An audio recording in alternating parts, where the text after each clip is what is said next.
ലൈഫില് പൈസയുടെ വാല്യൂ അറിഞ്ഞിട്ടില്ല. അപ്പൊ പൈസയുടെ വാല്യൂ അറിഞ്ഞവര് നമ്മളെ കൂടെ വന്നാൽ പോരെ ഈ ബിസിനസ്സില്, അല്ലേ? ഇതുപോലെയുള്ള കരുത്തുറ്റ കുറെ പാർട്ട്നേഴ്സ് നമ്മുടെ കൂടെ ഉണ്ടെങ്കിൽ അവര് പോരെ നമുക്ക് ഈ ബിസിനസ്സിൽ വിജയിക്കാനായിട്ട്, ഇല്ലേ? അല്ലാതെ പ്രോഡക്റ്റ് വാങ്ങി വെച്ച് അയ്യോ സോപ്പിന് മണം കുറഞ്ഞു പോയി, പേസ്റ്റിന് കളറ് പോരാ എന്ന് പറഞ്ഞുകൊണ്ടിരിക്കുന്ന ആൾക്കാരാണ് നമ്മുടെ കൂടെ വേണ്ടത്. അല്ല, രണ്ടും കൽപ്പിച്ച് ഈ ബിസിനസ്സിന് വേണ്ടി നമ്മളോടൊപ്പം ഇറങ്ങിത്തിരിക്കുന്ന, എനിക്ക് ഈ ബിസിനസ്സിലെ 13 റാങ്ക് നേടിയെടുക്കണം.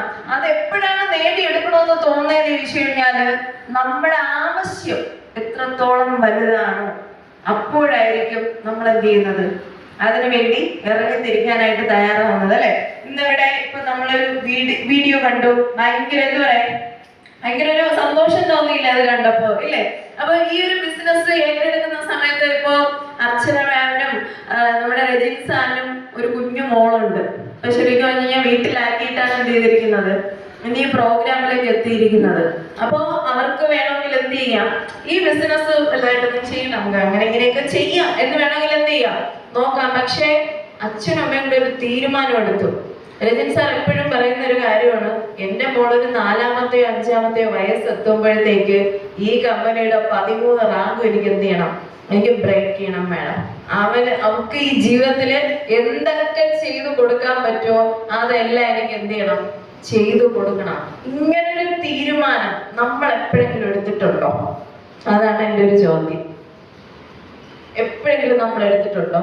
ഒരുപക്ഷെ നമ്മുടെ പാരൻസ് ആയിരിക്കാം, അവര് ഒരുപക്ഷെ ജീവിതത്തിലെ സന്തോഷം എന്താണെന്ന് അറിഞ്ഞിട്ടുണ്ടായിരിക്കില്ല. ചിലപ്പോ ഞാൻ ഈ പറഞ്ഞ പോലെ നമ്മുടെ മക്കളായിരിക്കാം, എന്തെങ്കിലും ഒരു സാധനം വേണമെന്ന് പറഞ്ഞ് ചോദിക്കുന്ന സമയത്ത് പോലും നമുക്ക് ചെയ്തു കൊടുക്കാൻ പറ്റാതെ കണ്ണടയ്ക്കുന്ന നിമിഷങ്ങൾ നമ്മുടെ ലൈഫിൽ ഉണ്ടായിട്ടുണ്ടായിരിക്കും. അപ്പൊ ആ സമയത്തൊക്കെ ഞാൻ പറയുന്നത്, നമുക്ക് ഫിജി കാർഡ് വേണമെങ്കിൽ ഈ പറഞ്ഞതുപോലെ നമുക്ക് 2-ാം സ്ഥാനത്ത് വെക്കാം, 1-ാം സ്ഥാനത്ത് നമുക്ക് വേറെ പലതും വെക്കാം. പക്ഷെ അങ്ങനെ വച്ചത് കൊണ്ടല്ലേ ഇന്ന് നമ്മുടെ കയ്യിലൊരു സാമ്പത്തിക ഭദ്രത ഇല്ലാത്തത്, അല്ലേ? നമ്മള് ഞാൻ പറയുന്നത്, ജീവിതത്തിൽ ആദ്യം നമ്മള് ഒരൊറ്റ സാധനം നമ്മൾ ഉണ്ടാക്കാനായിട്ട് ഒരു തീരുമാനം എടുക്കുക. 10 പൈസ ഉണ്ടാക്കണം എന്നൊരു തീരുമാനം. ഈ പൈസ വന്നു കഴിഞ്ഞാലുണ്ടല്ലോ, അന്ന് വരെ കണ്ടിട്ട് ബന്ധുക്കളാണെന്ന് പോലും അറിയാത്തവര് ബന്ധുക്കളാണെന്ന് പറഞ്ഞ് എന്ത് ചെയ്യും, നമ്മളടുത്ത് മിണ്ടാൻ വരും. അന്ന് വരെ കണ്ടിട്ട് പരിചയമില്ലാത്തവര് നമ്മളെ പരിചയപ്പെടാൻ വരും. എവിടെ ചെന്നാലും നമ്മളെ അംഗീകരിക്കുന്ന, അല്ലെങ്കിൽ നമുക്ക് വേണ്ടി നമ്മളോടൊപ്പം നിൽക്കാനായിട്ട് ഒരു 10 പേര് എവിടെ ചെന്നാലും കാണും, അല്ലെ? ഇപ്പൊ ഇറങ്ങുന്ന ഒരുപാട് വീഡിയോസിൽ ഞാൻ കാണാറുണ്ട്, പൈസ ഇല്ലാത്തതിന്റെ പേരിൽ ഒരു കല്യാണ വീട്ടിൽ പോയാലും മാറ്റി നിർത്തിയിട്ട് ഒരു കോടീശ്വരം വരുമ്പോ എന്ത് ചെയ്യും, നമ്മളെ മാറ്റി നിർത്തിയിട്ട് അയാളെ വിളിച്ചെന്ത് ചെയ്യും, ഫോട്ടോ എടുക്കും, അല്ലേ? അല്ലാതെ അവിടെ അയാളെ മാറ്റി നിർത്തിയിട്ട് നമ്മളെ പിടിച്ചു നിർത്തോ? എന്തിന്റെ പവറാണ്? പണത്തിന്റെ പവറാണ്, പൈസയുടെ പവറാണ്. അപ്പൊ പൈസ സമ്പാദിക്കുന്ന ഒരു വ്യക്തിയെ സംബന്ധിച്ച് നിങ്ങളുടെ സ്റ്റാറ്റസ് എന്താണെന്ന് ആരെങ്കിലും ചോദിക്കോ? നിങ്ങൾ ഏതുവരെ പഠിച്ചിട്ടുണ്ടെന്ന് ആരെങ്കിലും ചോദിക്കോ? അല്ലെങ്കിൽ നിങ്ങൾ ഇപ്പൊ എന്താണ് ചെയ്തുകൊണ്ടിരിക്കുന്നതെന്ന് ആരെങ്കിലും ചോദിക്കോ? എന്തായാലും അവർക്കറിയാം എന്തൊക്കെയോ ജീവിതത്തില് നേടിയ വ്യക്തിയാണ് എന്ന് അവർക്ക് നിങ്ങളെ പറ്റി അറിയാം, അല്ലെ? അപ്പോ ജീവിതത്തിൽ ആദ്യം സമ്പാദിക്കേണ്ട കാര്യം എന്ത് തന്നെയാണ്? പൈസ തന്നെയാണ്. ദൈവം നമുക്ക് അതിന് വേണ്ടിയിട്ട്, ഇപ്പോ ഈ പറഞ്ഞ പോലെ യൂസഫ് അലി ആയിക്കോട്ടെ, മുകേഷ് അംബാനി ആയിക്കോട്ടെ, ആർക്കും ആയിക്കോട്ടെ, നമുക്കും ഒരുപോലെ തന്നിട്ടുള്ള ഒരു സംഭവം എന്താണ്? സമയം. ഈ സമയം നമ്മൾ ഉപയോഗിക്കുന്നുണ്ടോ? അതാണ് നമ്മൾ ആലോചിക്കേണ്ട ഒരു കാര്യം. ഈ സമയത്ത് ഇപ്പോഴും നമ്മൾ എവിടെയാണ് കൊടുത്തുകൊണ്ടിരിക്കുന്നത്? ഒന്നുകിൽ ഒരു വരുമാനം, നമുക്ക് മാസം ഒരു 5000, 6000, 10000 കിട്ടുന്ന ഏതെങ്കിലും ഒരു സ്ഥാപനത്തിന് വേണ്ടി നമ്മൾ അടിയറവ് വെച്ചോ നമ്മളെ സമയം? അല്ലെങ്കിൽ വീട്ടില് സീരിയൽ കാണാൻ വേണ്ടി മാറ്റി വെച്ചോ? അല്ലെങ്കിൽ വീട്ടില് വേറെന്തെങ്കിലും മൊബൈലിൽ കളിക്കാനാണോ നമ്മളെ സമയം മാറ്റി വെച്ചിരിക്കുന്നത്? അല്ലെങ്കിൽ വേറെ എന്തിനെങ്കിലും വേണ്ടിയാണോ? ഞാൻ പറയും, നമ്മൾ ഇങ്ങനെ ഇരിക്കുന്നതിന്റെ ഏക കുറ്റക്കാരൻ ആര് മാത്രമാണ്? നമ്മൾ തന്നെയാണ്, നമ്മൾ മാത്രമാണ്. പക്ഷെ അതേ സമയത്ത് ഞാൻ പറയല്ലോ, ഈ ഫിജി കാർഡ് എന്ന് പറയുന്ന ബിസിനസ്, ഇപ്പൊ രജിൻ സാർ പറഞ്ഞൊരു കാര്യമുണ്ട്, നടക്കില്ല പറ്റില്ല എന്ന് പറയുന്ന ഒരു ഉണ്ടക്കണ്ട മീശ അവിടെ എന്ത് ചെയ്യുള്ളൂ, ഇരിക്കേ ഉള്ളൂ. അതിനെ അവരെ കൊണ്ട് പറ്റൂ. പക്ഷെ അവര് പറ്റില്ല പറ്റില്ല എന്ന് പറയുന്ന ആരുടെ കാര്യമാണ്? അവരുടെ കാര്യമാണ് അവര് പറയുന്നത്. നമ്മളെ കാര്യമാണോ പറയുന്നത്? നമുക്ക് പറ്റുന്നെങ്കിൽ ആരാണ് തീരുമാനിക്കേണ്ടത്? നമ്മളല്ലേ തീരുമാനിക്കേണ്ടത്. ഈ പറ്റില്ല പറ്റില്ല എന്ന് പറയുന്നവരുടെ ഡയലോഗ് കേട്ട് നമ്മുടെ ജീവിതം ഒരിക്കലും നമ്മൾ എന്ത് ചെയ്യരുത്.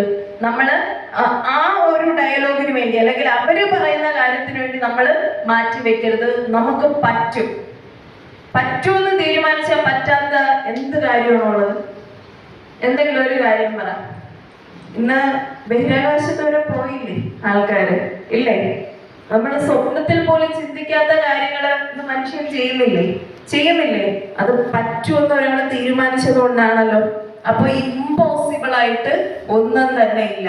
ഇനി നമ്മൾ പറയും അയ്യോ പോകുമ്പോ എല്ലാരും നെഗറ്റീവാണ് പറയുന്നത്, അല്ലെങ്കിൽ എനിക്ക് ജോയിനിങ് ഒന്നും വരുന്നില്ല, അല്ലെങ്കിൽ പതുക്കെയാണ് എന്റെ ബിസിനസ് പോകുന്നത് എന്ന് പറയുന്നുണ്ടെങ്കിൽ ഞാൻ പറയും ഒരാൾ പരാജയപ്പെടുന്നുണ്ടെങ്കിൽ അതിന്റെ കാരണം എന്താണ്? അയാള് എന്തോ ചെയ്യാൻ വേണ്ടി എന്ത് ചെയ്യുന്നുണ്ട്? ശ്രമിക്കുന്നുണ്ട് അല്ലെ? അതുകൊണ്ടല്ലേ പരാജയപ്പെടുന്നത്. ഒന്നും ചെയ്യാതെ വെറുതെ ഇരിക്കുന്ന ഒരാൾ പരാജയപ്പെടുവോ? ഇപ്പൊ ഒന്നും ചെയ്യുന്നില്ല, വെറുതെ ഇരിക്കുകയാണ്, അവിടെ പരാജയം ഉണ്ടോ? ഇല്ല. പക്ഷേ പരാജയം ഒരു 100 തവണ നമ്മുടെ ബുക്കിൽ എഴുതിയിട്ടുണ്ടെങ്കിൽ നമ്മൾ മനസ്സിലാക്കണം, നമ്മൾ ഒരുപാട് തവണ പരാജയപ്പെട്ടപ്പോഴും വീണ്ടും വീണ്ടും വീണ്ടും എന്ത് ചെയ്തു? ശ്രമിച്ചു അല്ലെ? പക്ഷെ തോറ്റ ഒരു വ്യക്തിയുടെ ബുക്കിൽ നോക്കിക്കഴിഞ്ഞാൽ ഒരു തവണയും പരാജയം കാണും. കാര്യം എന്താണ്? ഒരു തവണ പരാജയപ്പെട്ടപ്പോ പുള്ളി പണി നിർത്തിപ്പോയി. പക്ഷെ വിജയിച്ച ഏത് വ്യക്തിയെ നിങ്ങളെടുത്ത് നോക്കിക്കഴിഞ്ഞാൽ അയാളുടെ ഒരു ബുക്ക് നിറയെ അയാൾ എഴുതിയിട്ടുണ്ടായിരിക്കും പരാജയത്തിന്റെ കഥ, നെഗറ്റീവുകളുടെ കഥ. ഇന്നിരിക്കുന്ന ഏത് വ്യക്തി എടുത്ത് നോക്കിക്കഴിഞ്ഞാലും അവർക്ക് അങ്ങനെ ഒരു കഥ പറയാനില്ലേ?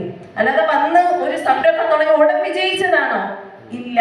അവിടുത്തെ അവരെടുത്തൊരു തീരുമാനമുണ്ട്, എനിക്കിതിൽ വിജയിക്കണം, എനിക്കിതിൽ ലാസ്റ്റ് റാങ്ക് അച്ചീവ് ചെയ്യണം. കാരണം ഞാൻ ഈ ബിസിനസ് തുടങ്ങിയ സമയത്ത് നമ്മൾ തുടങ്ങുമ്പോൾ ഏറ്റവും വേണ്ടപ്പെട്ടവർക്കായിരിക്കുമല്ലോ അല്ലെ ഈ പ്രോജക്റ്റ് കൊടുക്കാനായിട്ട് പോകുന്നത്.